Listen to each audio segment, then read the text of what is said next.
malam ieu urang ngagungkeun ka Kangjeng Nabi urang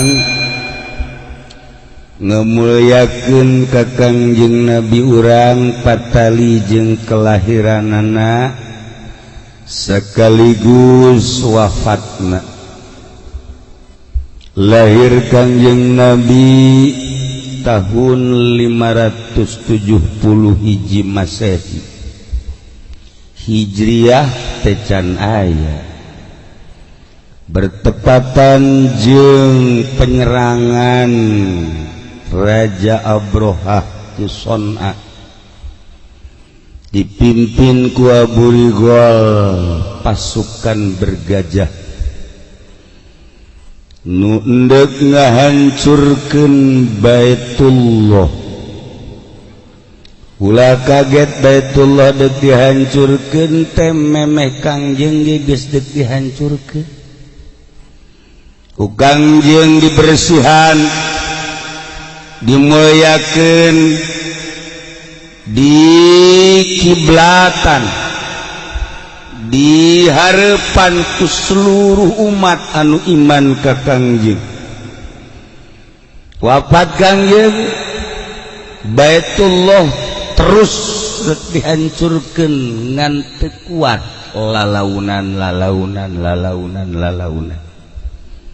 jelema nu nyembah ka Baitullah nalah nu dihancur-hancurkeun ulah berpikir jeung ulah ngiblat ka Baitullah leletikanan nu kuduna ulang tahun ngadoa ku ari make naon karena dikitu-kitu bagaimana? Marawisan ini mah gaji pendek kedua ulang tahun dah naon pakai lilin kan? Nah, otaknya di mana ibu dah? Oh itu aya ieu atuh 12 aduh supaya ulah ngiblat ka Baitullah segala rupa diusahakeun kahayang nama arulah ka Mekah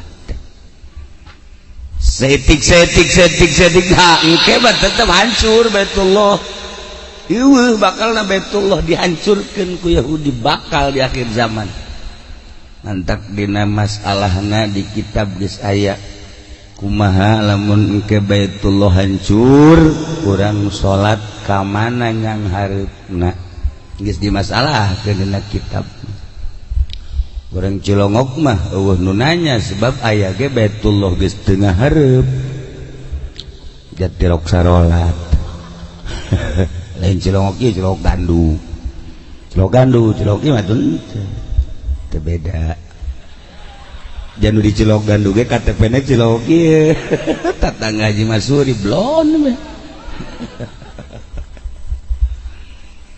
Nah bertepatan jeung taun etalah Kangjeng Nabi urang dilahirkeun ka alam dunia. Masya Allah kejadian-kejadian nu aneh ketika lahir Kangjeng Nabi seuneu nu geus teu pareum-pareum pas lahir Kangjeng Nabi pareum patung sakitu gede nah di Son'a begitu Kangjeng Nabi lahir ngaguling patung begitu Kangjeng Nabi lahir benteng nu sakitu istimewana kuat ngaguling Kangjeng Nabi lahir ke alam dunia tegas aya ciri bakal hancur kebatilan-kebatilan hancur agama-agama batil bakal tegak agama lurus nu dibawa ku Kangjeng Nabi Muhammad sallallahu alaihi wasallam. Kangjeng Nabi lahir ke alam dunia nu sakitu puasna cedem tiis kos kuari bae pan bangun tadi mau panas kan begitu maulidan cedem kepikiran-pikiran cedem iya malam iya Haji Masuri memengenang merengut cedem tah tapi barang ngadenge Kangjeng Nabi lahir buringas deui. Buringas deui. Haji Masuri mah beda nya. Sok aya buringas, sok aya sedih, sok aya teu parugu. Haji Masuri perwatakana kos kitu nya. Lolobana mah teu parugu lah. Ya Haji Masuri. Wakusiyatil ardu ba'da tuli jadbiha minan nabati hulalan sundusiyah wa in'ati simaru panggeus dijelaskeun dina berzanji. Wakusiyatil ardu ba'da tuli jadbiha sabada paila anu panjang jukut garari eueuh cai eueuh paila jadi teh paila.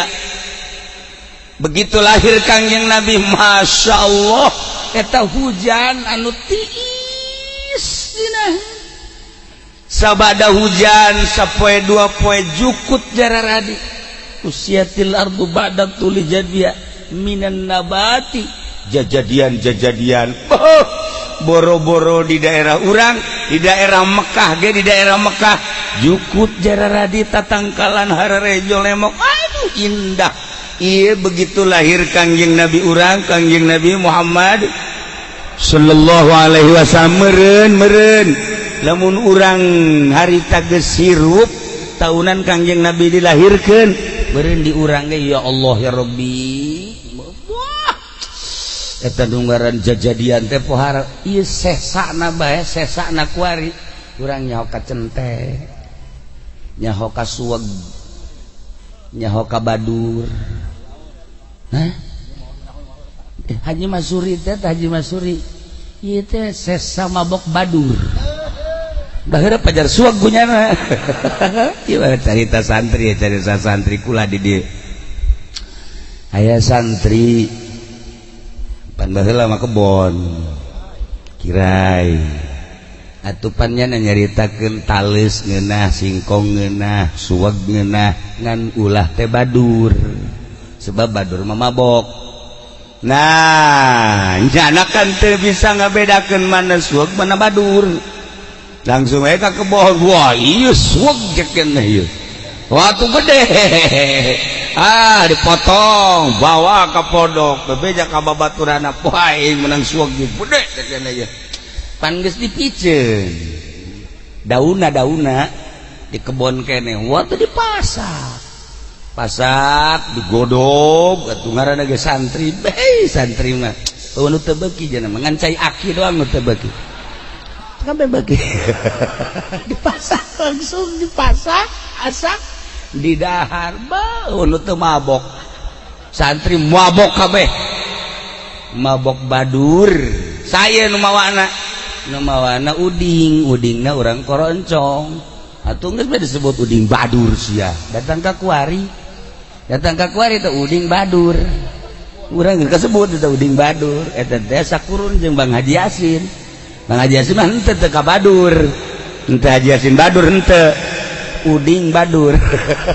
Eta gara-gara mabok badur eta ku subur-subur di urang subur naon bae aya di urang mata ieu berkah lahirna Kangjeng Nabi urang Kangjeng Nabi Muhammad sallallahu alaihi wasallam wa ainatis simar wa nasyajar wajan dan bubuahan di Mekah masa kitu kaayaan di urang ka asem-asem aya asem cerme di dia aya tangkal lain anu karitu teh lain nomor gede mungkin ada sakit baheula teh tadi di dia anu mun di dahar ku urang teh rada hasem-hasem setik teh ya ieu kudu oong ditanya na oong mah nyaweun digigiri mah nya eta nun sagede kieu teh tah aduh poho ngaranna eta non lain tanggalna juga buana ka hadap-hadap kitu tah non lain nu nyaho wah panjang buahna gitu kadang-kadang lain panjang gitu taset pohoan ngaran saya dek sekolah bae tadinya malah terus di masuk nalat ke bebeja kulo mah bebeja nya tidak aku bebeja para jamaah kaum muslimin wal muslimat rahimakumullah, lahirlah Kangjeng Nabi. Mata kelahiran Kangjeng Nabi teh disebut tahun gajah, sebab pas penyerangan Raja Abroha pimpin ku Panglima Abu Rigol dek menghancurkan Baitullah, lahir Kangjeng Nabi di tahun eta teu bisa dihancurkan sebab Allah ngutus burung ababil. Diabadikan dina Al-Quran, alam tara kaifa fa'ala rabbuka bi ashabil fil asabil fil teta nu marake gajah hancurkan ku Gusti Allah. Alam tara kaifa fa'ala rabbuka bi ashabil fil alam yaj'al kaidahum fi tadlil arsal alaihim tayran ababil tarmihim hijaratin min sijil faja'alahum ka'asfim. Allah ngutus manuk ngaranna manuk ababil, hiji manuk mawa batu dina pamatukna geus aya ngaranan hiji-hijina.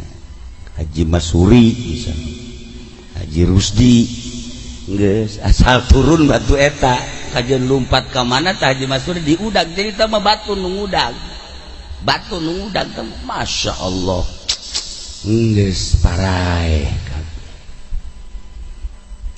Gitulah Kangjeng Nabi begitu lahir, berubah daerah, berubah suasana. Dis ayat tiis ya. Gede sakumaha nu saku urang dicaritakeun. Susuanlah kunyi Halimatus Sa'diyah kasimpulan nama Kangjeng Nabi teh datang ke umur 40 tahun. 40 tahun memehna Kangjeng Nabi dibere tresep campur jeung makhluk, dibere tresep campur jeung jelema, dibere teu hayang kana alam dunia, neule dunia teh leuwih hiji tibatan kocomberan, neule dunia teh leuwih hina batan nu nejis-nejis, jeung jelema-jelema teu hayang hiji Kangjeng Nabi. Otomatis Kangjeng Nabi mengasingkan diri uzlah ka Jabal Nur, ibadah sorangan khusuk ka Gusti Allah, memeh dibere wahyu teh mengasingkan diri. Kula osok bebeja ka Haji Rusdi kadanan cara Kangjeng Nabi mah kaluhur gunung sorangan, atuh urang mah di jero kamar be sorangan, pamajikan di kamar itu, anak kamar itu, urang kamar ieu, poekan ku urang kamar sorangan, urang di dinya jam 1 jam 2 pakailah sesengitan, urang make putih-putih, di berangna aya nu paeh urang mulai tasan aya pocong ya. Ibadah tunggul mah ibadah teh kos kitu. Haji Bahri kita pernah nyana kos kitu, mantap kuarina rada lain deui ge ngan nyana mah di kamar kontrakan. Nah aja aya SMS-an nya kurang Lampung bener kan ya. Eta mah lain uzlah ngaranna. Iya Haji Bahri itu cek nyana aya kos kitu turun nyandung. Pokoknya yang turun nyandung nya asal ngada yang nu nyandung mah ieu aing turunan nyandung. Cek ulah nyebut turunan gara nyandung atuh sia. Ye itu turunan maka bege aya. Asal ngada nu nyandung ieu aing turunan, aing nyandung teu naonan. Tuh komo ieu mah ieu. Aing ge sarua cenah turunan. Kukula sok dikitu keur ngomong turunan sia. Hayo laksanakeun. Teu siap jangan atuh. Emang kunan beuh nu di imah. Oh, kumisan tapi galak. Nggak, sudah ngomong turunan sih. Ayo endek. tapi bebeja kai mah kiai aya cenah nu daekeun doana bae geus berani doana cenah supaya reper HP maling mah ngadoakeun emang kunaon atuh mun kitu mah dua aja yang hiji sia hiji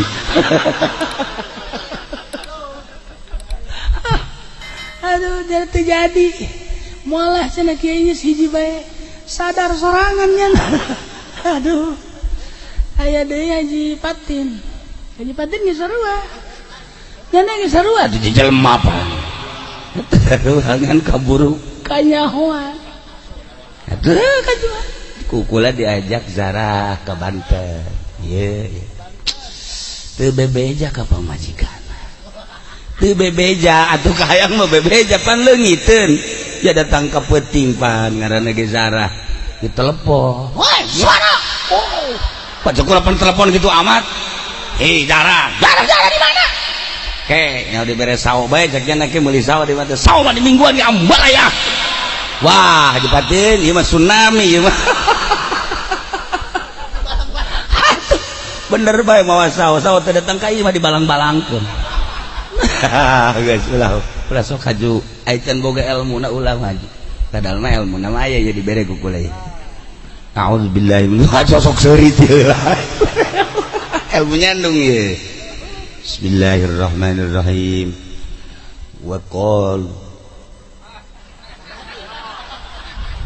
atuh kusia direkam ke atuh jadi bacaan nyarandung kabeh moal tah geus beres tah ayatna eta tah asal pamajikan marah aya urangna bari jengke maca salah sarbo yes madeke coba praktekeun Haji Bari tah Kangjeng Nabi teh lahir sagesa lahir tahun gajah berangkat melaksanakan hirup sesuai jeung irodat Gusti Allah datang ka memeh umur 40 teh dibere teu hayang cacampuran jeung jelema indah lamun menuju Allah zahirna ka Allah batinna ka Allah indah sebab hirup boga rasa tata dina eueuh kuari aya ke bakal eueuh keur eueuh nu ngeueuhkeun Sang Khaliq diayakeun ku Sang Khaliq Allah ke dieueuhkeun ku Sang Khaliq Gusti Allah urang hirup teh diatur ku Gusti Allah di jero kudrat jeung iradat Allah umur geus diatur ku Gusti Allah nyawa geus dibatas ku nu bogana eueuh anu kaluar tina papasten Gusti Allah sugihna papasten Gusti Allah susahna papasten Gusti Allah sehat papasten Gusti Allah gering papasten Gusti Allah kawin jeung teu kawinna papasten Gusti Allah nyandung teu nyandungna papasten Gusti Allah nyandung 1 2 3 4 papasten Gusti Allah pendek umur jeung panjangna papasten Gusti Allah nah atuh jeung make ngarasula sagala ka Gusti Allah aja kabeh ge diatur ku Gusti Allah ku kudrat iradatna lamun eta ku urang teh dipikir ditafakuran bakal nemah jeung rela ridho kana papasten Gusti Allah dik naon atuh nu dikarasulakeun ku urang dik naon atuh nu diingkaran ku urang jak kabeh ge bakalna balik menghadap ka nu nyieuna dik kumaha da Kangjeng Nabi teh tafakur teh eta we bari zikir ka Gusti Allah eta eueuh nu ngaguruan ka Kangjeng Nabi mah Kangjeng Nabi mah eueuh guruna nyaho ka Gusti Allah teh langsung ti Gusti Allah teu pernah maca kitab Kangjeng Rasul teu pernah maca buku teu pernah nulis ummi Kangjeng Nabi teh artina ummi teh tara maca tara nulis tapi ku Gusti Allah dibere ilmuna dimimiti samemeh Kangjeng kaditu Kangjeng memehna zaman Kangjeng Nabi Isa zaman Kangjeng Nabi Musa Kangjeng apal kabeh zaman Kangjeng Nabi Ibrahim Kangjeng Nabi apal, zaman Kangjeng Nabi Nuh Kangjeng Nabi apal, dek dongeng naon samemeh Kangjeng Nabi datang ke alam arwah apal kabeh.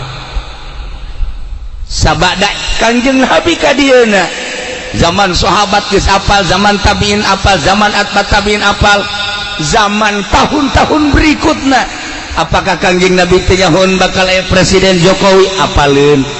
Di Presiden Jokowi di zaman presidenan Jokowi bakal aya Haji Rusdi emang teu nyahoon nyahoon. Apaleun terus datang ka memeh kiamat dicaritakeun ku Kangjeng Nabi min alamati saah ciri kiamat ciri-ciri de tere kiamat dicaritakeun ka kiamat da Kangjeng Nabi apal. Kangjeng Nabi gan teu daekeun nyebutkeun tahunangan ciri-cirina hungkul. Alam kubur Kangjeng Nabi apal dibukakeun ku Gusti Allah ja ilmuna ti Gusti Allah.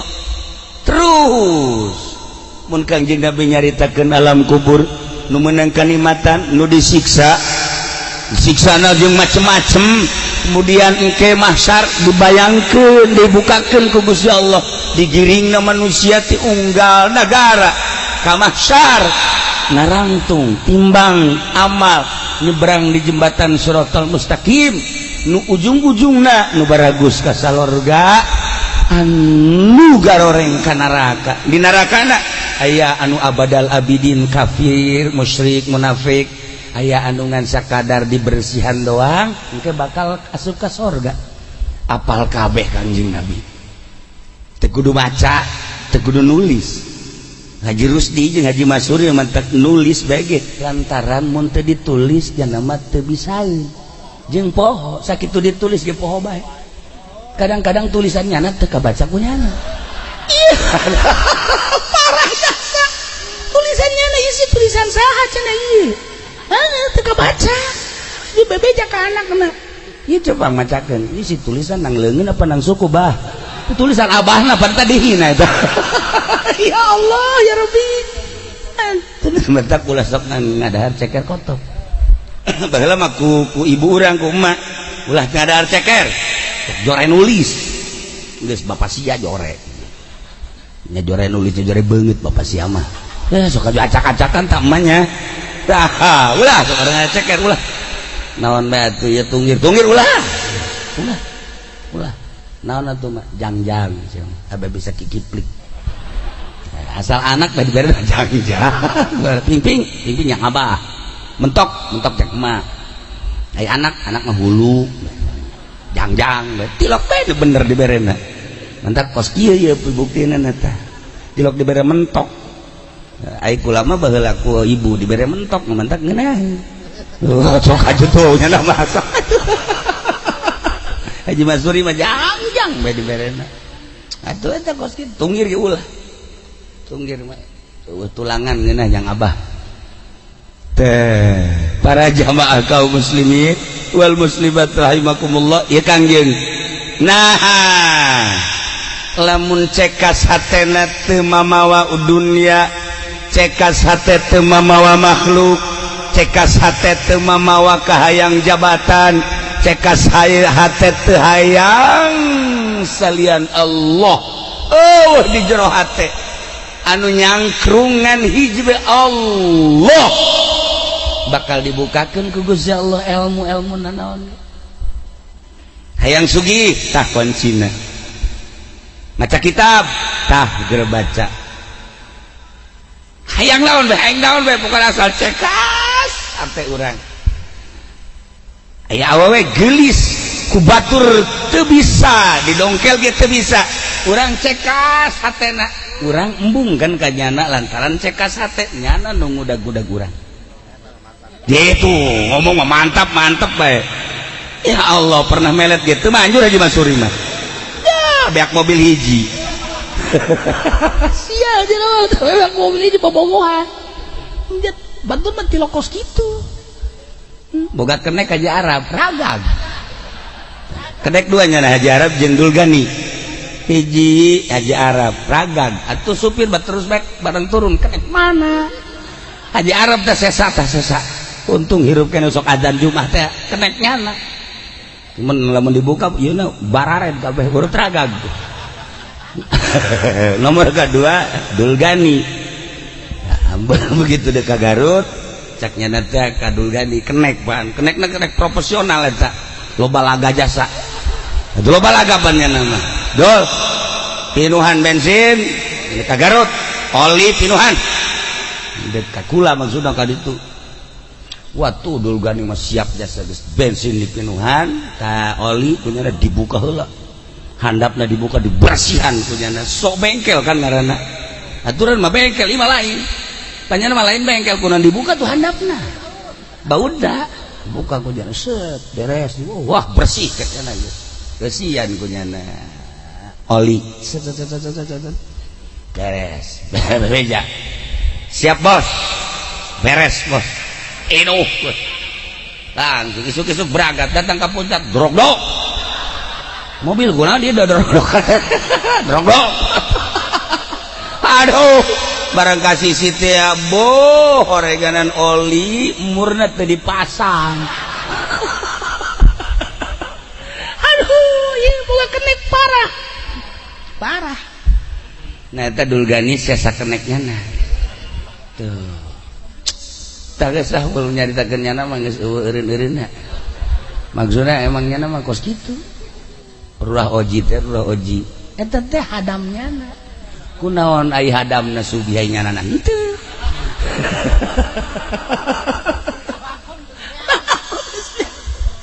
tah ieu hiji kolbu ye ngebersihan kolbu tanpa terkecuali sahabat apakah eta kiai apakah eta ustad santri pedagang pejabat presiden sekalipun bisa ngebersihan hate ya Allah ya Rabb naon bae kadeuleu disebut mukasyafah teh dihibukakeun hahalang hijab segala rupa katempo mah eta lah model para wali Allah Tuan Syekh Abdul Qadir mun kapangijeungna naon langsung katebak bae sebab mukasyafah katempo gurak-gerik kolbu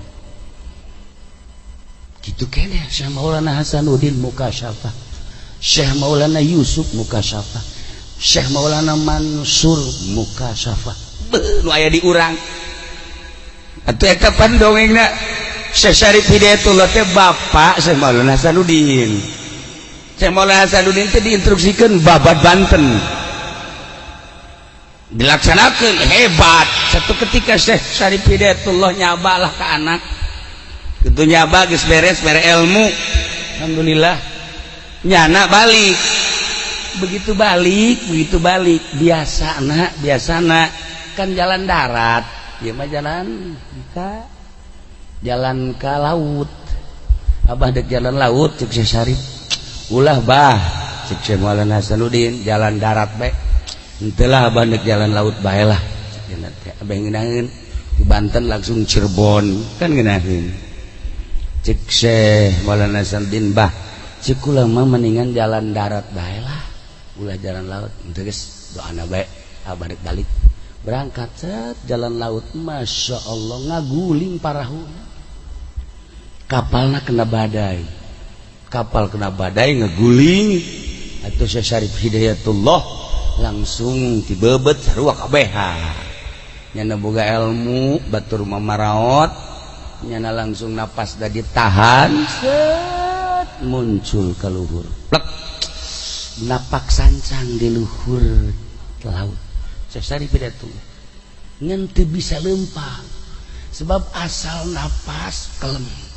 ke napas angkat deh ngabah di luhur asal napas teu kuat kelem ditepuk si babacaan hese nah Syekh Maulana Hasanuddin pan langsung kitu plek bah cek lagi ulah jalan laut ieu kan silaka bah ayo gadi diakep ku kula aduh hadana gaya sia cenah tuh diakep terus langsung jalan laut set lompat sing cepet atuh jak jana ulah lempang kieu terus digas langsung perem set hibar datang ke Cirebon coba Haji Masuri Haji Bahri atuh ulah waka di laut nu bebeneran heulanan lah nya ulah waka maning kucuprakan di empang bae heulanan coba yang nyawa kucuprakan di empang babacaan mah saeutik la ilaha illallahul jalilul akbar la ilaha illallahul jalilul akbar 3 kali ulah napas baca deui la ilaha illallahur rahmanur rahim la ilaha illallah 3 kali napas 3 kali ulah napas dibaca deui la mal baca ku aing gitu engke sian nyobaan hiber ya ieu jerus diperda ku kula dibere tah coba baca perem nyana ti luhur ka handap la ilaha illallah hayo guling atuh ngobrus lain hiber ngobrus abah kula mah pernah teh teu kajahoan eta ka Banjar ti dieu kok 2 jam heran kan di dia jam 7 8 9 10 wis datang ke Banjar zaman can aya tol supir Pasumantri gideg Pasumantri isi aing bingung jeung nah naik mobilna mobil kos Mazda teh naon tah ngaranna beureum warna sedan isi aing cek nya isi kumaha sih kok jam 10 geus aya di Banjar tah heraneun nya Pasumantri eta supir orang Curug eta dibaca buru-buru ka Jogja jeung Haji Rusdi mamun kula teh jeung Haji Rusdi lancar asal jeung nyana macet bae ieu mah nyana mawa musibah mah heran tah iyalah kajian Nabi meme umur 40 teh dibere resep nyorangan lamun urang hayang wau jeung Allah can dibere hirup nyorangan can dibere resep sorangan mal jadi kudu dibere resep hirup nyorangan heula lamun geus dibere nyorangan resep karat ngantak ka ibu-ibu ye ka ibu-ibu besi boga salaki nyorangan nah ye asana ye sarua jeung nu diceramahkeun ku kiai teh ye resepkeun masalah ieu nya teh antepkeun ku urang antepkeun sorangan diantepkeun kudu nyaho si pamajikan teh ka kahayang salaki oh ieu hebat teh diantepkeun menang 20 pesos seuri sorangan kan jadi kos kieu teh jadi kos kieu rek salah guru ieu mah guruna horengan nanti Gunung Kawi teu beres atuh nah ieu tetep urang mun boga salaki aya sorangan bae tanya Kak bagaimana ieu sorangan bae emang hayang naon ente si teh hayang naon sugan si hayang naon si hayang nyandung kula mah ridho Kak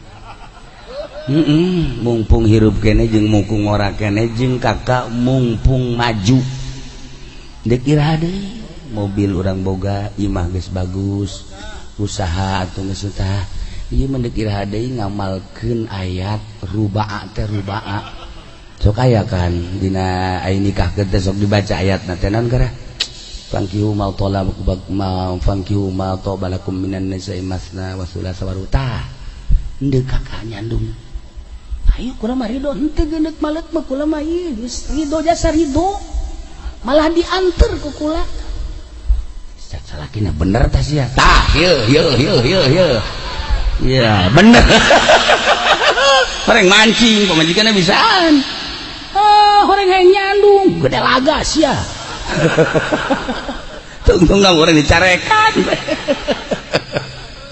Allah iya mah kieu cak salakina bisaan tapi cak Haji Masuri saya Haji Masuri mah ya aing mah ieu sebenarnya mah lain naon Hajiwati ngalaksanakeun parentah Allah Haju menang ilham hebat Nabi kapan Nabi boga wahyu aing ge meureun kulantaran di masjid bae ieu jadi beureun Allah mere ilham cak ilhamna teh aing kudu nyandung kumaha Hajiwati aku gak salah cak Hajiwati aya bener-bener ilham mah ngan aing ge ieu cak Hajiwati kebeneran tah kamari dibere ilham ku Allah kita ngampak hulu sia wah gaduh ilham teu beres ieu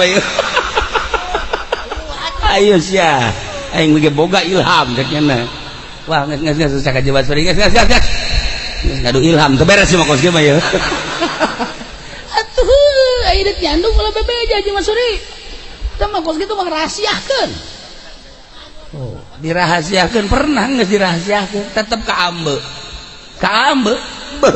intel pasar kemis mah serse teh sakana nu maot suta atuh eleh ku Hajiwati mah suta mah teh mah serse lah sama ku Hajiwati mah irungna seukeut para jamaah kaum muslimin wal muslimat rahimakumullah. Nah ieu Kangjeng ye datanglah ke umur 40 tahun, Masya Allah hasil daripada uzlah Kangjeng teh membawa buah turun malaikat Jibril alaihissalam. Ditangkep Kangjeng Nabi, ya Muhammad Iqra, cek Kangjeng ma'ana biqari'in, Iqra baca, ma'ana biqari'in kula teu bisa maca, Iqra ma'ana biqari'in kakarak dibacakeun ku malaikat Jibril, Iqra bismi rabbikal ladzi khalaq khalaqal insana min 'alaq Iqra wa rabbukal akramul ladzi 'allama bil qalam 'allamal insana ma lam ya'lam. Didinya malaikat Jibril langsung ngalepaskeun Kangjeng, langsung kaluhur hibersat ngageter-geter Kangjeng. Bayangkeun ku urang di luhur gunung nu sakitu luhurna nu kula tahun 2000 alhamdulillah pernah naik ke gunung tersebut, Masya Allah karim luhur. Didinyalah Kangjeng pertama diturunan wahyu anu kadenge ku urang, Iqra bismi rabbikal ladzi khalaq. Kangjeng Nabi turun ke Siti Khadijah, Zammiluni zammiluni, cek Kangjeng teh rurub kula rurub. Pamajikan Siti Khadijah gelis di Siti Khadijah, bangsawan di Siti Khadijah, Masya Allah sugih aya di Siti Khadijah. Majehna orang boga pamajikan hayang tanu kitu teh ayah teh haji mah haji ui lamun aya nu kitu teh awewe rangda bosal umur 40 tahun gelis bangsawan turunana bagus haju sugih haju hayangeun jasa ka Haji Masuri daek tuh daek jasa sajana tuh nya boro-boro nu kitu simba ge daekeun orang Tegal ge nya terus bae ya Allah. Orang Brebes mah pancarang nu hideung carang nu putih itu bukan ngangon bebek kan Brebes mah itu eta kan lo cak orang Brebes teh bu enak aja tuh kiai nih kulit saya putih padahal hidungnya lagi saro tah Kangjeng diangkat jadi rasul umur 40 tahun. Berjuanglah Kangjeng, Masya Allah. Bayangkan ku urang perjuangan Kangjeng anu tatadina sesembahan orang Arab saat eta kadeule pangeran teh bentukna batu ku Kangjeng Nabi teh tita ulah nyembah ka batu kudu nyembah ka Allah. Sementara pangeran nu kadeule batu kita ditinggalkeun kita nyembah ka nu teu kadeule teu kumaha teu puyengna. Sesembahan urang Arab saat eta teh kayu anu kadeule kan kayu teh anu geus ratusan tahun dianggap ribuan tahun berkaramat eta kayu teh dianggap pangeran ku Kangjeng Nabi dirobah ulah nyembah ka dinya tama makhluk kudu nyembah ka Khaliq. Naon teh tantangan gede ka Kangjeng. Sementara orang Majusi menyembah teh ka seuneu anu geus teu pareum-pareum ditiru ku unggal daerah seuneu tersebut teh disembah. Kangjeng Nabi lahir diangkat jadi rasul di tangan robah sesembahan tersebut ulah eta teh Kangjeng nu disembah mah Allah sang Khaliq eta mah makhluk. Naon teh teu piperangeun ngarobah model kos kararitu. Perekonomian anu tatadina teh saha anu gagah eta anu hebat, saha anu kuat eta anu menang dirobah ku Kangjeng melalui muamalah nu ku urang kuari dilaksanakeun.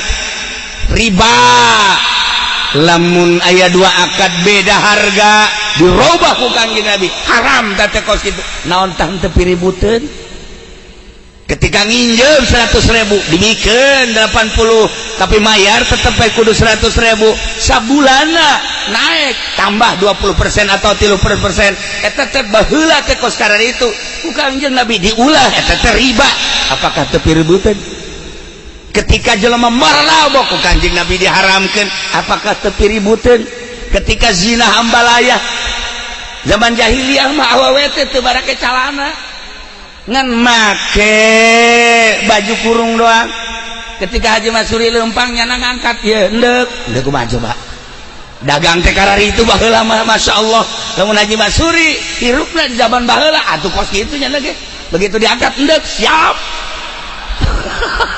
eta ya Allah ya Rabb inilah tugas Kangjeng ngeuweuskeun pangeran nu kadeuleu berbentuk makhluk titaka khaliq nu maha qadim ngeuweuskeun muamalah ribawi anu kudu ditablegkeun ku Kangjeng Nabi naon teh teu piributeun perzinahan jeung pemabokan nu sakitu luar biasana kita dieuweuhkeun Kangjeng Nabi tapi teger jeung tenang bae sebab dibere wahyu ku Gusti Allah Subhanahu wa taala ngahareupan jelema-jelema nu dangkal seperti eta nu mantap mulai ti kalangan handap heula nu iman teh ka Kangjeng mulai hiji dua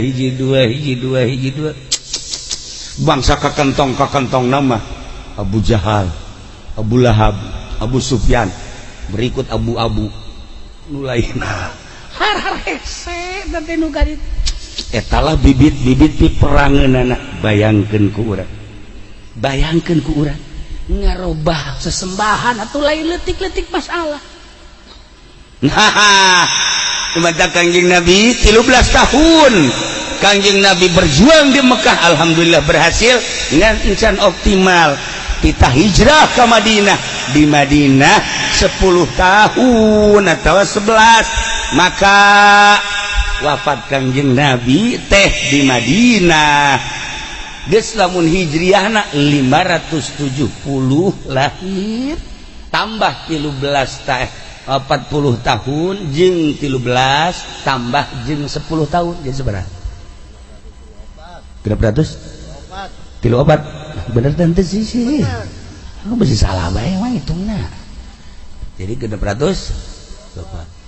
tahun Masehina tahun hijriahna tahun 11 sebab timimiti hijrah ke Madinah disambutlah Kangjeng Nabi ku urang Madinah nu kamari dicaritakeun tala'al badru alaina min saniyatil wada wajaba syukru alaina mada'a lillahi da barang tala'al badru alaina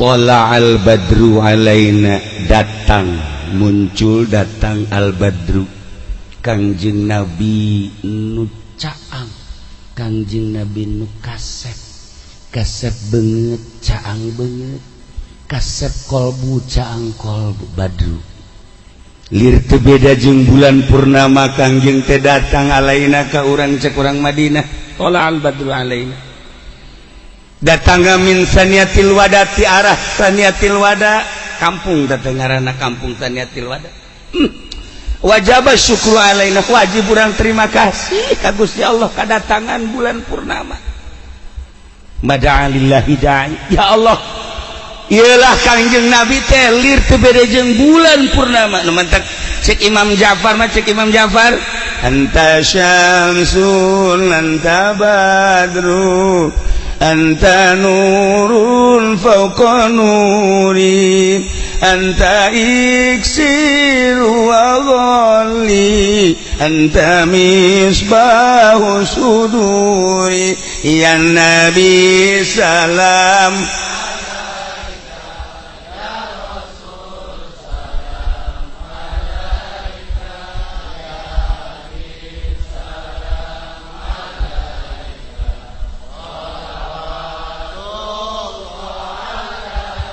anta syamsun anjeun teh Muhammad lir teu beda jeung panon poe anta badrun anjeun teh Muhammad lir teu beda jeung bulan purnama anta nurun fauqa nurin anjeun teh seperti cahaya di atas cahaya anta iksiru anjeun teh lir teu beda jeung kayu iksir Muhammad anta misbahu sudur anjeun teh seperti lampu penerang jiwa. Oh hebatnya saya Imam Ja'far Al-Barzanji ketika peting poek panon poe nyorot ya Allah ya Rabb Haji Masuri kadeuleu Haji Wati kadeuleu Haji Rusdi kadeuleu kah kasepna teh kadeuleu nyana teh asa kasep bae cak nyana wallahu alam cak halayak rame mah tuh Haji Bahri bau jangan geus kotetang koteteng bae mantah kaeng nyandung yang ngarasa kasep barang di deuleu ya Allah sakitu kaayaanana pas-pasan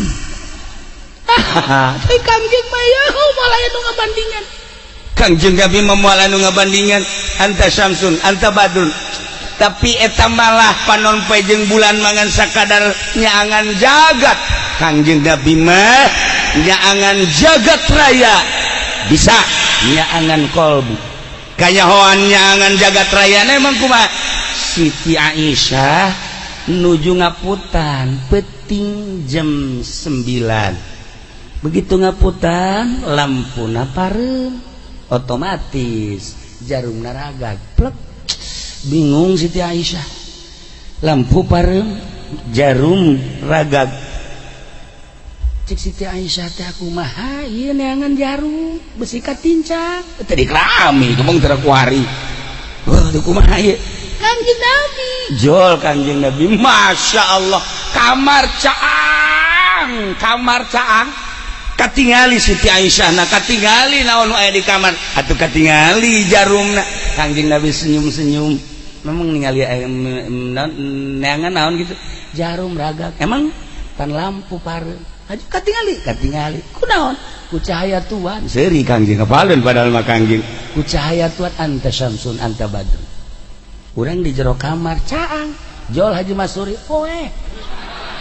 poek perasaan teh melegpeg bae poek ya Allah ya Rabbi eta mah pembawaan meureun nya moekan jagat aya kari ya Allah Kangjeng mecaang ieu nu paling hebat cacaang Kangjeng Nabi talin eta nyorot fi dunya wal akhirah ieu kabeh cacaang Kangjeng Nabi aya dunia cacaang Kangjeng Nabi aya urang cacaang Kangjeng Nabi aya akhirat cacaang Kangjeng Nabi aya surga cacaang Kangjeng Nabi aya neraka cacaang Kangjeng Nabi moal diomongkeun ku Gusti Allah hadis kursi diucapkeun ku Kangjeng laulaka lama khalaqul aflaq mun teu aya anjeun Muhammad mun teu aya anjeun Muhammad kaula moal ngadamel jagat raya berarti jagat raya teh cacaang Kangjeng Nabi Muhammad sallallahu alaihi wasallam nu paling hebat cacaang Kangjeng Nabi tina bodoh sorot ku sinar Kangjeng pinter nu bengkok sorot ku cacaang Kangjeng Nabi jadi lempeng nu tatadina teh nyaho ka pangeran sorot ku cacaang Kangjeng Nabi jadi nyaho ka pangeran nu paling hebat mindahkeun ti neraka ka sorga ieu kan luar biasa cacak-cacak eueuh sinar Kangjeng Nabi di Cilongok di Cilongok mah Bandar Koprok di Cilongok dalang aya di Cilongok anu sok ditiup oe teh naon eta naon trompet naon eta ngaranna trompet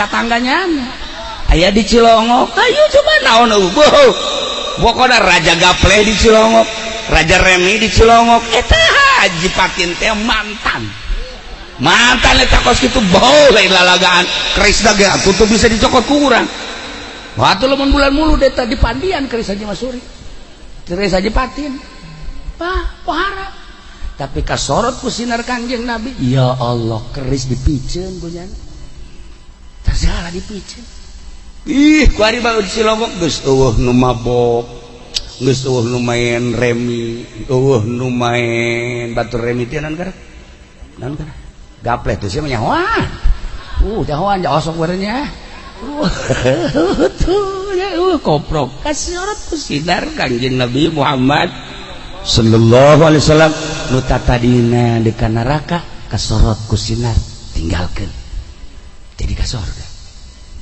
lamun urang encan kasorot ku sinar Kangjeng aya nu nawaran ka urang ye nu nawaran ngridit nu nawaran kreditan tah lantaran can kasorot ku sinar Kangjeng daek tapi nu geus kasorot ku sinar Kangjeng heuy haram neraka jahanam tah lamun nu ngridit can kasorot lamun nu teu ngridit kasorot misalnya jam 10 beuting aya sinar remeng-remeng jol aya awewe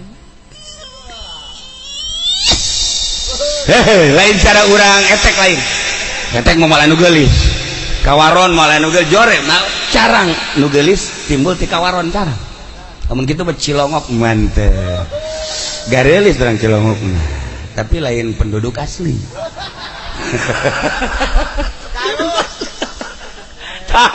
gelis misalnya ya aya we gelis lah pokoknya kurang mana bae ya sengit nya gelis datang misalnya ke Haji Masuri hajunyana bubuka bajuna buka jadi buka kutangna dibuka waduh haju sempakna dibuka ngangsongkeun diri ka Mang Haji Masuri cek nyana abdi rangda ieu mandek sodakoh bae ka Mang Haji nah kira-kira buat Mang Haji kira-kira mikir-mikir cek nyana wah sinar leutik aduh anak buah Haji Patin kos kieu ye henteu tegas teh bong gitu kan cuma mikir-mikir cenah parah berarti jerona bahayang awak aya ban dicabut di masinar nah moda mikir-mikir kene coba ka Haji Bahri saya datang aja geus ditihela bae wah ieu mantep cenah ieu mah barang disorotan cek nya ieu kula rangda geus aya barengan 10 tahun mah ieu menek sodah bokobe ka Mang Haji Bahri langsung ka dia sia tangkep sinaran jasa tah mah aduh komo ka Dulgani mah kakarang can dibukaan kok geura buka oh tamasa kumaha orek koros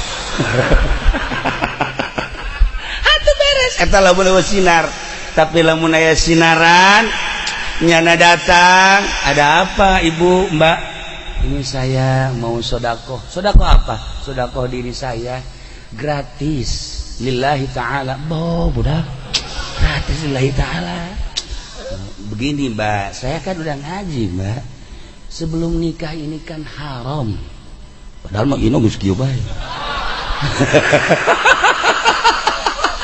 si badage keong bae haram mah haram tapi kok itu bangun urusan bangun mah lain lagi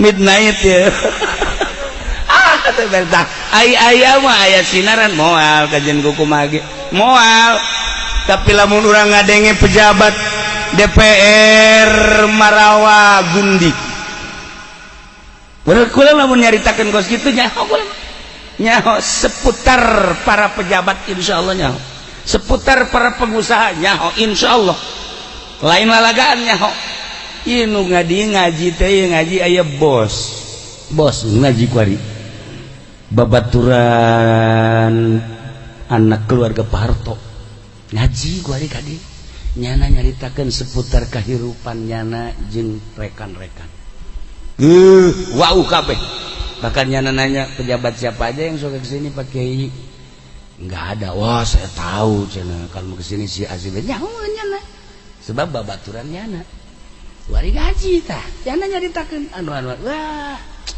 di negara mantak acak-acakan emang kumaha. Nah lamun kukula dicaritakeun ngan kajeut temu urusan nyana penting mah urusan orang baik supaya kasinaran ku Kangjeng Nabi Muhammad sallallahu alaihi wasallam. Urang malam ieu mudah-mudahan sinar Kangjeng Nabi teh nyorot ka urang saenggeus teh nyorot ulah dicabut deui sehingga urang nyaho kana syariat-syariat Kangjeng Nabi, nyaho kana hakikat-hakikatna sehingga urang dipindahkeun ti neraka nu tadina ka neraka jadi ka surga. Tidak terkecuali pokokna mah ahli Cilongok anu cicing di Cilongok dek urang mana bae mudah-mudahan nu can iman supaya iman, nu geus iman supaya mantep, nu geus mantep supaya leuwih mantep sehingga urang babarengan kabeh aya di surga Allah Subhanahu wa taala. Nah, iyalah sinar Kangjeng Nabi nyorot padahal zaman geus 14 abad masih keneh nyorot. Masyaallah. Sinar Kangjeng Nabi teh seperti eta. Para jamaah kaum muslimin wal muslimat rahimakumullah. Nah, dibahasakeun Kangjeng Nabi teh iksir, dibahasakeun Kangjeng Nabi teh misbah, dibahasakeun Kangjeng Nabi teh syamsun, dibahasakeun Kangjeng Nabi badrun. Ai eta bahasa Kangjeng Nabi kabeh ngaran. Atqal azkiya, asfal asfiya, azgal azkiya, eta kabeh sifatan-sifatan Kangjeng Nabi Muhammad sallallahu alaihi wasallam. Kayu iksir teh lamun bentukna kayu, lamun urang boga kayu eta urang peureum hayang ka Cirebon dicekel kurang set urang bisa hibar ka Cirebon.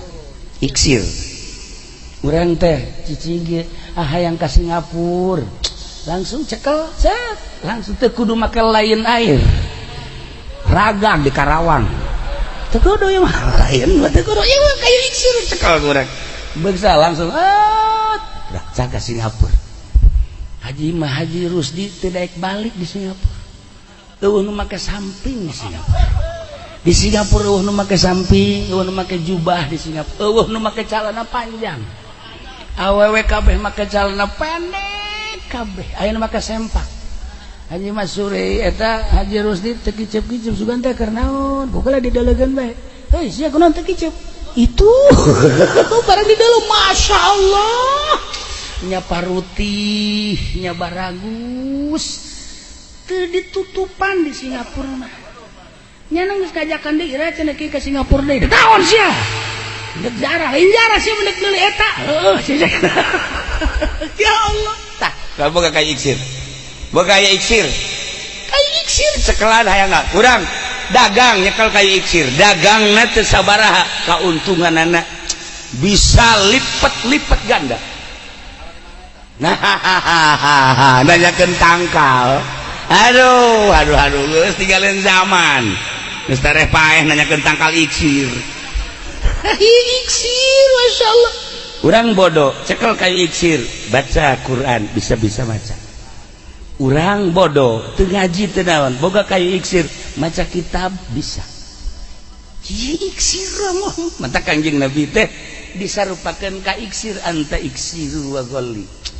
Tah, lir teu beda jeung kayu iksir.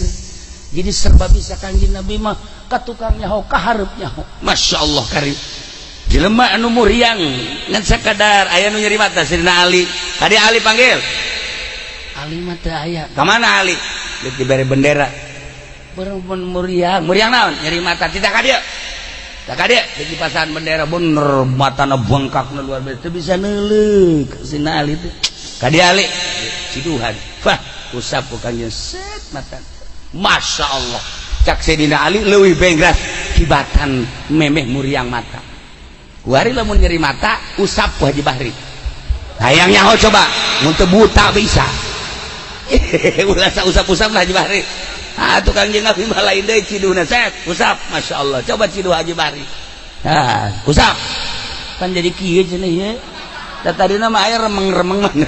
Kok jadi poek kan salah ngusap. Aduh. Nah, iyalah iksir. Lamun urang hayang kayu iksir babari nyambat Kangjeng Nabi sebab Kangjeng Nabi teh iksir. Cara nyambat ka Kangjeng Nabi baca sholawat ka Kangjeng Nabi macana sapoe sapeting 4444 tuh meme berangkat geus olab atuh mau jadi kayu iksir paling ya kayu asem kayu asem iksir ya Allah ya Rabb. Nah ieu iksir baca kurang sholawat ngan cara maca sholawatna kudu ridho kana papastan Allah. Carana sakitu maca sholawat Allah ridho ka urang ridho ka Allah. Allah ridho ka urang ridho ka Allah. Eta tah terapkeun coba. Urang lamun dibere ku Gusti Allah ayeuna milik ulah inget ka pamerena inget ka nu merena ridho Gusti.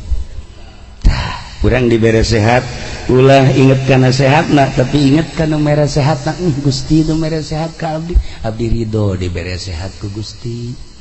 Ketika dagang urang maju ulah neuleuh maju dagangna nu dideuleuh nu mere dagangna ridho Gusti.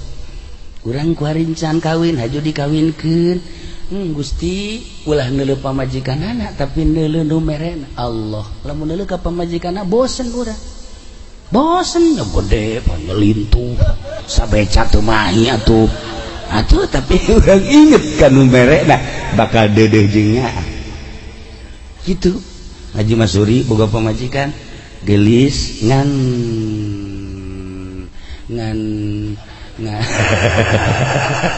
capetang teuing atuh can datang geus ditanya eta kan capetang teuing ngaranna. Nah eta takos kitu tah ulah neuleuh etana neuleuh nu merena ieu teh pamere Allah ridho. Urang boga pamajikan kunyil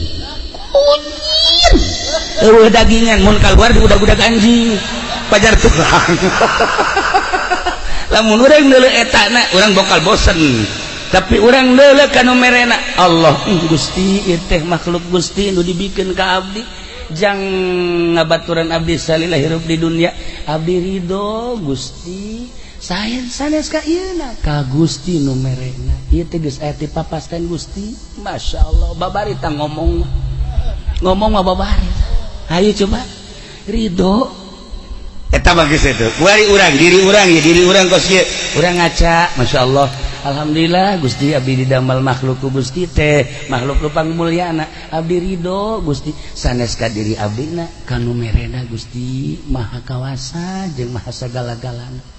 Tah ieu teh kakarak urang ngaridokeun ti Gusti encan Gusti ridho ka urang lantaran jam geus jam 1:30 teh jadi teh anggeus dibae iksir ieu iksir teh anggeus dibae wah taun hareup asana ieu mah ieu kakarak datang ka ridho doang tah encan ridho urang ka Gusti ridho Gusti ka urang bakal dicaritakeun ridho Gusti ka urang teh kumaha emang sebenarnya ridho Gusti ka urang jih atuh lamun Allah teu ridhoeun ka urang emang kumaha disiksa ya urang tapi Allah ridho. Nah sababaraha macam ridona moal kabahas 11:30 asana sate tiis sate tuh Haji Rusi mah geus julak cilek bae nya mah lain deuk muludan deuk ngadar sate tah ieu ridho Gusti ka urang ridho urang ka Gusti sarapna maca sholawat nama deuk sabaraha bae tapi lamun geus bisa ridho Gusti ka urang ridho ka Gusti. Masya Allah ieu bakal jadi iksir urang. Dok, contoh iksir hari eta anu bisa ngalengkahan jembatan di Cianjur tahun 81 nyana nyaba ka Garut naik hardtop supir cak supirna ulah jalan dieu mah eta jembatana nuju di omean jalan dieu wae cek urang jalan ditu wae tebih ge wios Cianjur terus mah teu bisa bahasa Cianjur nyana bahasa dia bae de kemana sia asana seueuh urang ngomong ke situnya ulah sorangan bae atuh sia dilegeg anjing sia ngadenge ngomongan urang Cilongok ngeunaheun perasaan sedep awas ya ayo Garut mah lain deui Garut mah mantep tah cikaan teh jalan deui wae ih jembatanana nuju di omel wios sanes wios gitu janten teu aya papalangan teu tiasa ka ditu wios cekang deui jalan di nya bae supir terus wege, waduh cak supir ieu mah ngubrus kabehan urang. Mobil ieu harto ke datang tah. Aangna kan perembenya na terus. Iya jembatanna putus terus gas. Isanes gas gitu entah ya jembatan gas segala gas. Cak supir tah aing kuari paeh ye.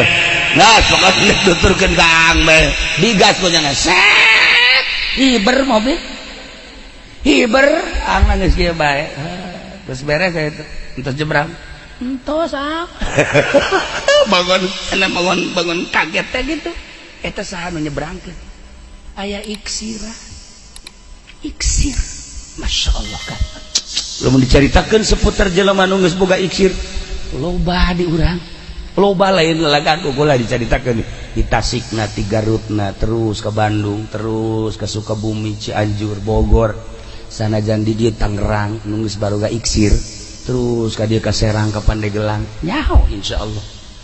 Nu araris istimewa boga kayu iksir. Wiridana sholawat, cuman kudu ayat ridho Gusti, ridho urang, sambungkeun ridho Gusti jeung ridho urang. Tah, encan ieu bahana bangsa 2 jam deui karek geus ka iksir ngaji pen ngaji 2 jam deui.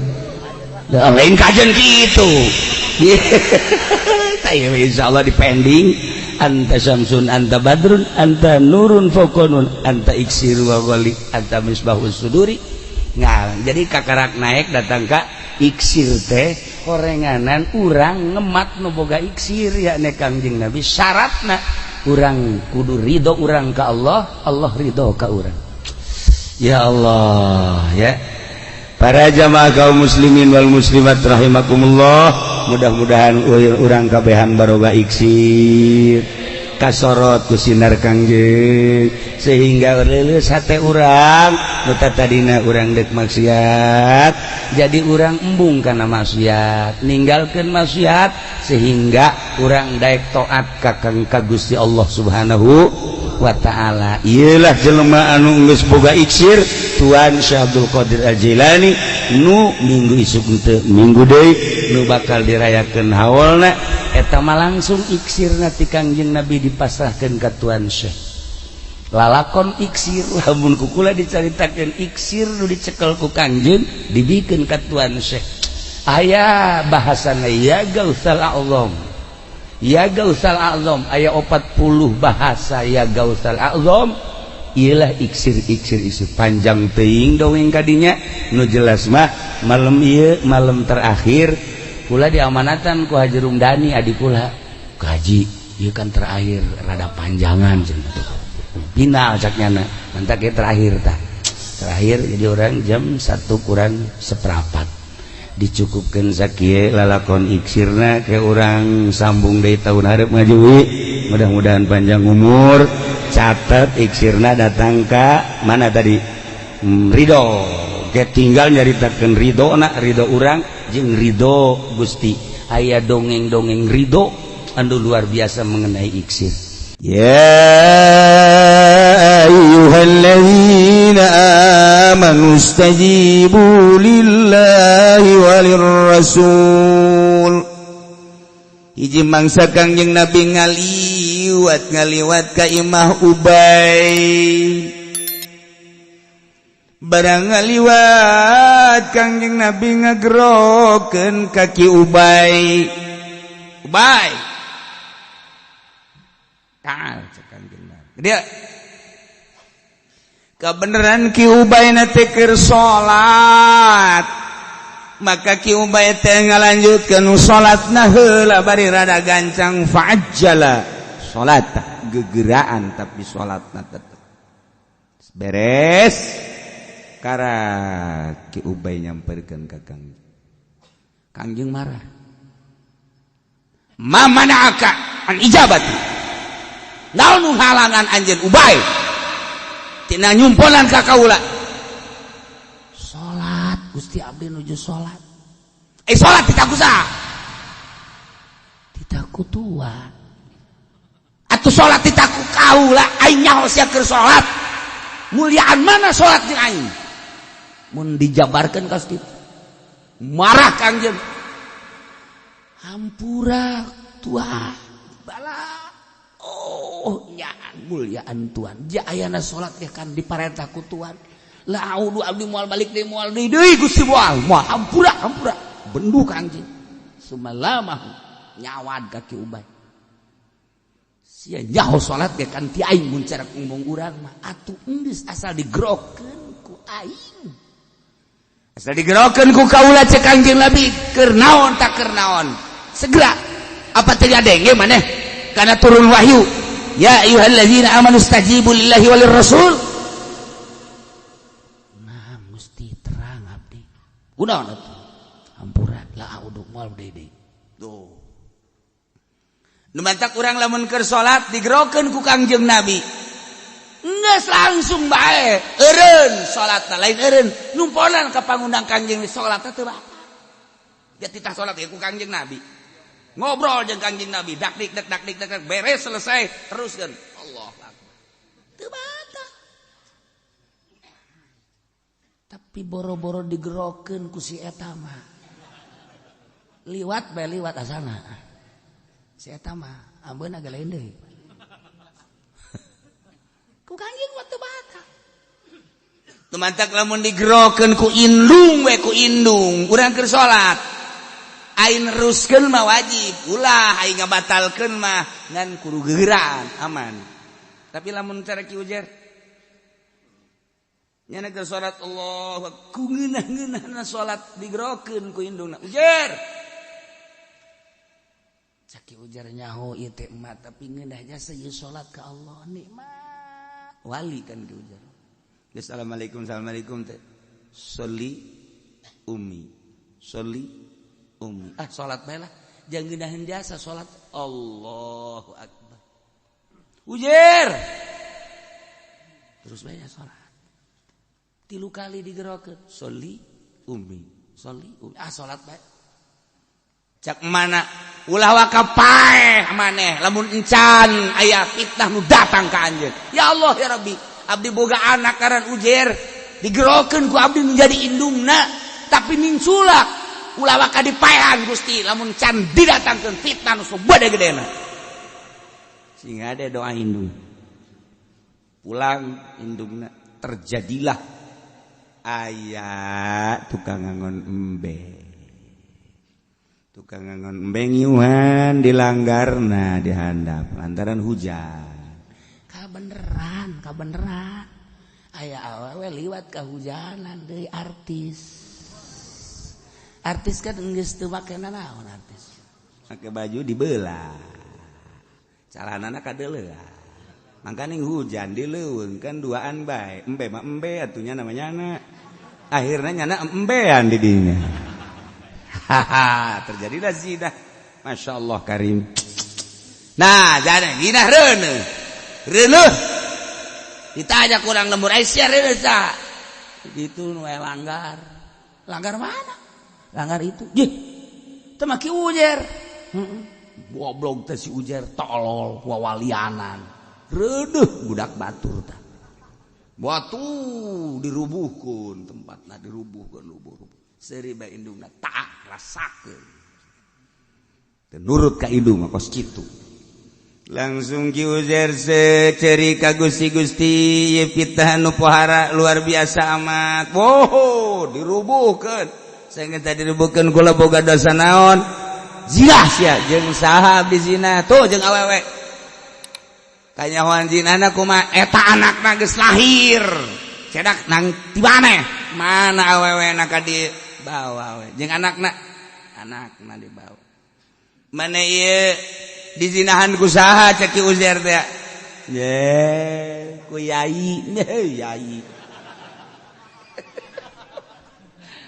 mana anakna kade sekal ku Ki Ujar hei anak nu jelas anjeun teh dizinahan ku kaula atau ku saha coba jelaskeun orok beureum ditanya ku Ki Ujar ngomongnya na ku pangangon embe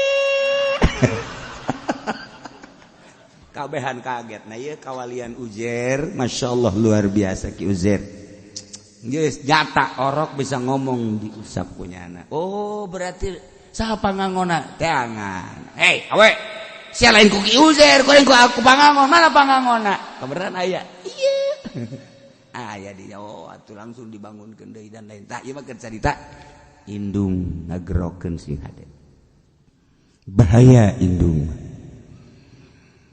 ya ayyuhalladzina amanu stajibu lillahi jelema anu arariman subadanan geura panggero Allah idza da'akum lima yuhyikum di mana ngundang karanjeun kabeh kana perkara nu bakal ngahirupkeun karanjeun kabeh min amriddin Allah ngainstruksikeun perang ulah dideuleu saeutikna dina perang Badar sakitu saeutikan sakadar 313 kalawan nu 1000 cek Gusti Allah ulah boga rasa saeutik ke bakal aya bantuan cek aing perang melalui Kangjeng Rasulullah. Hei para sahabat, insyaallah urang aya bantuan ti Gusti Allah ku ari mah ieu panita Allah yuk urang perang istajibu lillahi walir rasul lima yuhyikum lantaran lamun urang perang teh jeung kafir bakal katembong gagahna urang bakal katembong di mana perang menang urang gagah di mana perang eleh berarti urang teh keok bisa dibangun deui ku urang nu penting perang heula diinstruksikan perang bakal kayahoan gagah jeung henteu na Islam teh ku perang lamun teh diperangkeun teu kayahoan gagahna idza da'akum lima yuhyikum di mana Allah ngundang nitah karena kehidupan anu abadi emang bakal hirup abadi perang Islam teh eleh si Zaid gugur di medan laga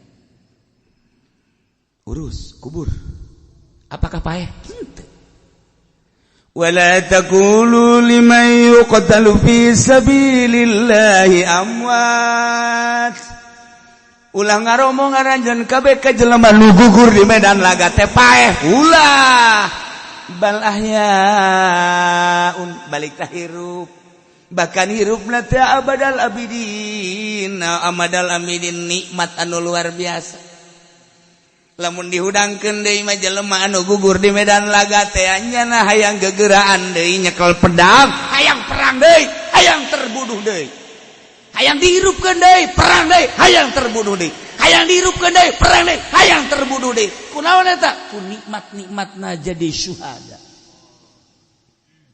iyalah idza da'akum lima yuhyikum hirup secara zahir agama hirup ku perang lantaran katembong kagagahanan dek eleh dek menang nu penting perang instruksi ti Gusti Allah mantak dengan perang zaman sahabat zaman tabi'in jaya Islam kemarin nu mantak di perangan Irak Baghdad ngaran Saddam Hussein terlalu gagah mengantikan dolar harus pakai dinar dan dirham apapun yang terjadi tidak boleh pakai dolar gagah jasa Saddam Hussein dan tidak boleh negara kami diinjak-injak oleh kafir gagah jasa Saddam dengan kegagahan Saddam dihitung ku Yahudi bahaya lamun Saddam dibiarkan dengan berbagai cara untuk membunuh Saddam hiji esek gegedena mah cuman untuk ngabunuh Saddam Hussein doang sebenarnya mah dengan berbagai dalil sebab langsung dibunuh kan sanksinya gede dengan inilah biologi dan lain sebagainya perang cuman orang Baghdad mah geus teu aneh perang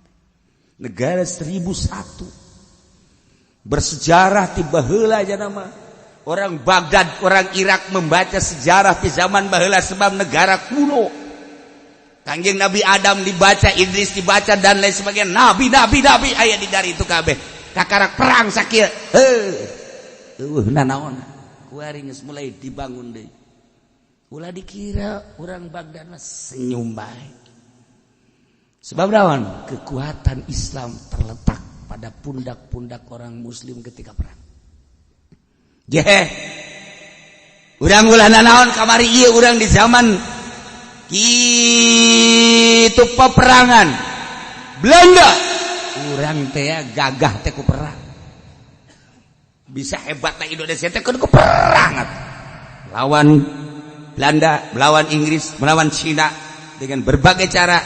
Perang. Kabelah dieuna terus keenakan karena merdeka diisi dengan keterlenaan dunia. Kuari diinjak-injak deui urang. Perpolitikan batur nu ngendalikeun, perekonomian batur nu ngendalikeun. Kuari mah Indomaret, Alfamart geus datang ka hareupeun imah urang ka lembur-lembur. Geus didominasi kunyana. Persatu barangna untuk kepentingan Yahudi, untuk kepentingan Nasrani. Urang nu belanjana. Selalu demikian dan selalu demikian. Nu boroga pabriknya rana kabeh. Perekonomian nyana anu ngadominasi. Budaya gitu kan. Islam hanya dibicarakan. Atuh kekuatan. Jeung Ahok. Kabeh sumuhun dawuh. Ngangkat ke Ahok. Tetapi maha kawasa Allah nyiptakeun Habib Rizik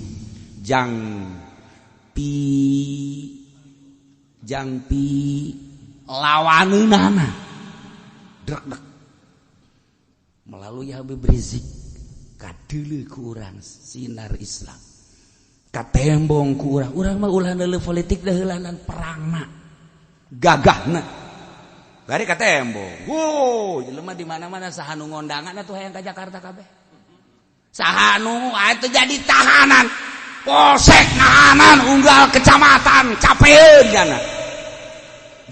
Jangan. Bahkan aya anu dijanjikeun kalau di kecamatan itu tidak ada yang berangkat naik pangkat. Coba eta teu kira-kira kapan. Tetapi jelema ngoloson. Berangkat teu dideuleu. Nang sahanita jadi larang ku polisi, berangkat kabeh sakitu ke dilarangan tapi pinuh Jakarta.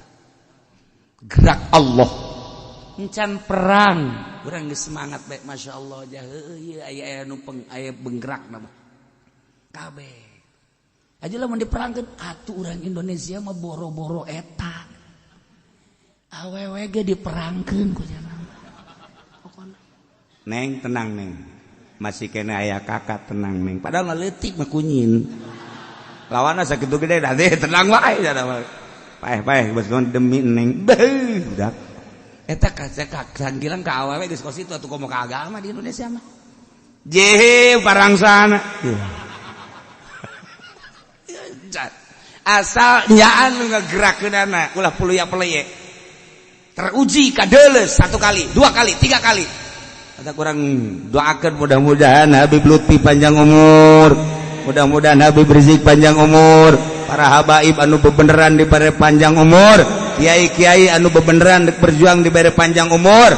Anu teu bebeneran mudah-mudahan dibalikeun hatena supaya bebeneran. Nyaho. Eta tinggal ngadoa bae urang. Teh siapa Indonesia sangat siap lawan diperangkeun teh sangat siap. Sebab naon nu ngadahar paku geus loba. Golok di kieu-kieu rarompang golokna. Panah kunyana dikitu-kitukeun hiber sorangan nya bener nyaho teu. Indonesia buar kamonesanana puara jasa. Aya jawara ti Madura huluna dipotong kunyana sorangan. Kisah ditempelkeun deui. Berarti aing mah anti paeh sakieu. Sieun RRC ge boy mah teu paeh-paeh. Encan Banten mang pelehe.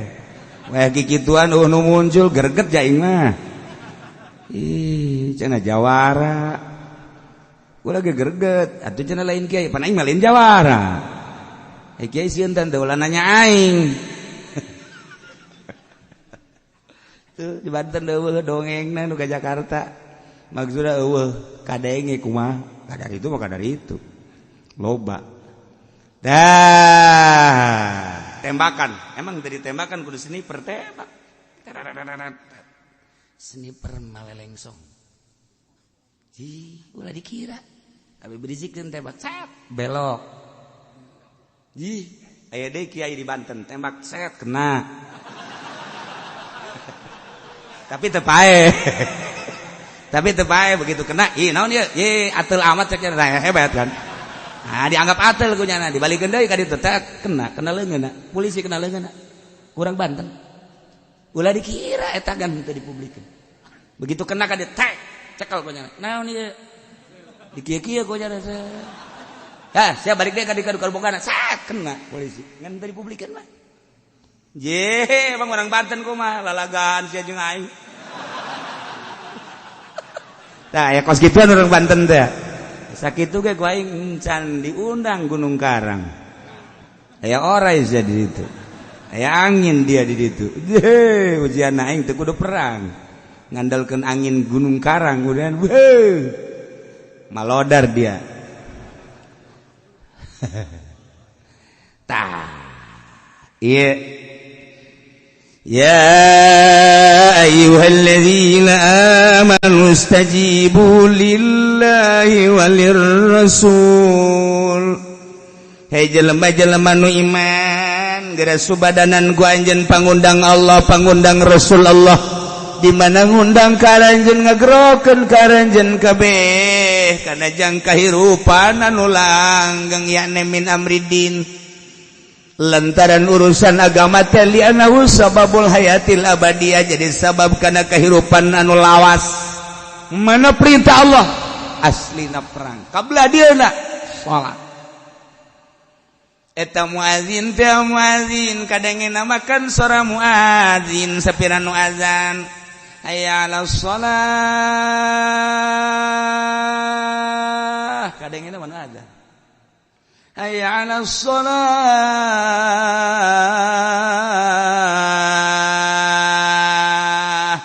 adzan Bilal teman kan cenah lempeng mah adzan Bilal atanya bisa aja adzan cara di Mekah ge ya atuh babari ja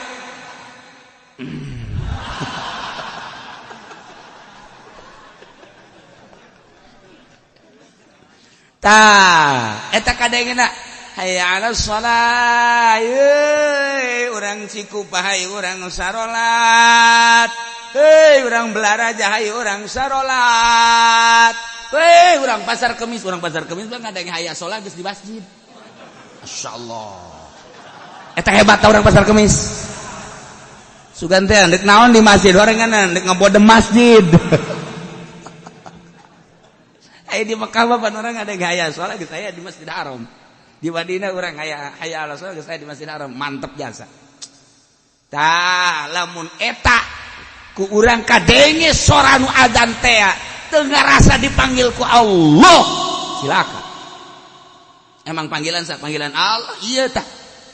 Istajibu lillahi walir rasul idza da'akum lima yuhyikum.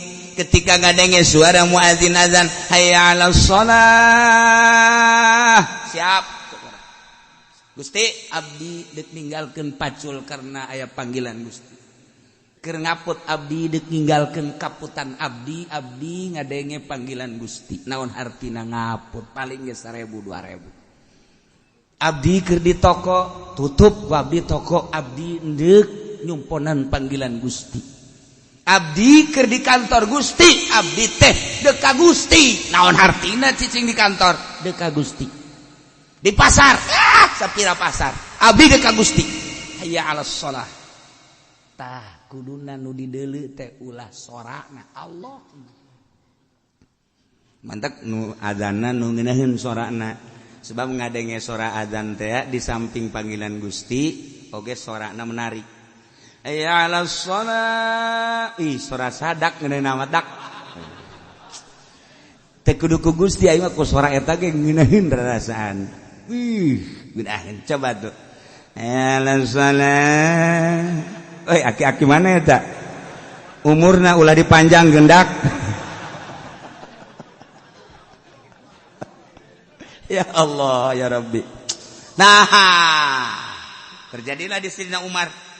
Ketika Sayyidina Umar berjamaah sok ningali heula nurutan Kangjeng Nabi. Kangjeng Nabi sok ningali jajaran pertama besi kurang lempeng, jajaran kedua di samping eta sahabat-sahabat anu kanyahoan di zaman Kangjeng Nabi, si anu aya hebat. Dilanjutkeunlah ku Sayyidina Abu Bakar, Sayyidina Umar sama. Sami. Nah, begitu tiga aya sahabat nu eueuh. Langsung Sayyidina Umar salat, dari salat ditanya, "Ada sahabat di dia ke mana?" Ke masjid. Mana imahna? Belah ditu langsung ta salat teu wiridan deui Sayyidina Umar langsung ka imah. Assalamualaikum. Saha? Umar bin Khattab. Masya Allah, gugeraan mereka keluar, sasalaman ditangkep, cekeleungeuna, cek, dijorogeun, blok. Aya naon tuan? Siang ngadege sorak Umar bin Khattab, manusia, makhluk, gegeraan bae ti jero imah keluar, nyambut aing. Tapi sia digerokeun ku Gusti Allah, lain di deleuan di masjid eueuh. Muliaan sa goblok sia. Aika Umar bin Khattab sia gegeraan bae ka makhluk, aing mah makhluk. Sapira aing, tapi dia, wah dia tah. Jawara kan dia mah. Tapi dia digerokeun ku Gusti Allah, ngehenen bae dia. Bolon dia. Je.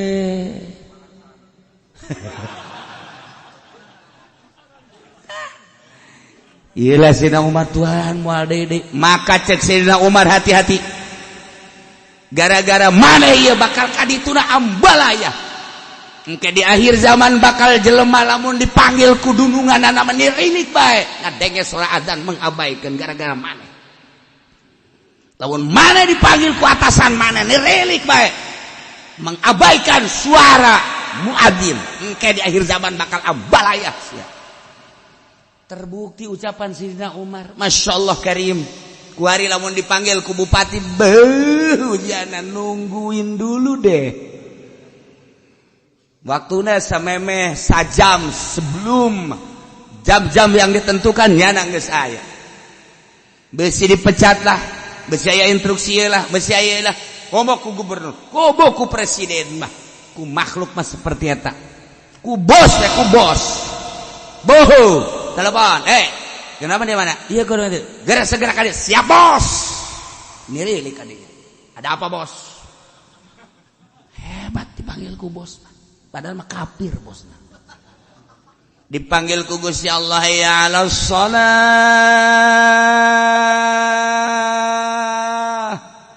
Emang ngesim sabaranya. Asana ji tere amat dianya. Ya ala shalah. Bebeja, aing kayak asalnya dipanggil ku Gusti Allah tolol hulu sia eta kara istajibu lillahi walir iza da'akum lima dipanggil salat eta teh panggilan Allah. Setiap perintah Allah berarti eta teh panggilan Allah. Allah memanggil di bulan Ramadan puasa eta teh panggilan Allah. Segera ketika orang geus nisab zakat eta teh panggilan Allah. Segera ketika orang geus nisab haji urang kudu berangkat menunaikan ibadah panggilan Allah. Segera jeung nu lain-lain aya nu sunah aya nu wajib panggilan Allah, aya nu sunah panggilan Allah. Nah ieu adalah panggilan Allah untuk naon ieu lima yuhikum. Urang salat bakal boga kehidupan anu abadi di akhirat. Urang puasa bakal dibere kehidupan abadi di akhirat. Urang puasa zakat bakal dibere kehidupan anu abadi. Setiap urang ngalaksanakeun perintah-perintah Allah berarti urang ngalaksanakeun undangan Allah, panggero Allah jeung Rasulna, eta urang bakal dibere kehidupan anu abadi. Ketika mengabaikan berarti urang bakal dibere kehidupan jahanam. Tiga sakit hati-hati. Bandingkeun diri urang ketika urang dipanggil ku atasan orang giatan mana jeung dipanggil ku Gusti Allah. Di dinyalah kadar keimanan orang bae introspeksi diri. Ketika orang dipanggil ku wajib, ketika orang dipanggil ku sunnah, diinstruksikan ku Gusti Allah jeung ku Kangjeng Rasul, datang ke mana kegiatan orang dibandingkan jeung panggilan bos orang, panggilan atasan orang, panggilan leluhur orang. Hati-hati. Masya Allah. Idza da'akum lima yuhikum wa'lamu annallaha yahulu bainal mar'i wa qalbi. Loloban nama orang jelema ketika dipanggil ku Gusti Allah teh mengabaikan ieu teh horenganan tergantung qalbuna. Horenganan qalbu teh urusaneun urang, rarasaan urang mah padahal mah aya Gusti Allah. Wah panjang nyaritakeun halang nu ngahalanganana Allah antara jelema jeung hatena. Wa'lamu wallahu a'lam.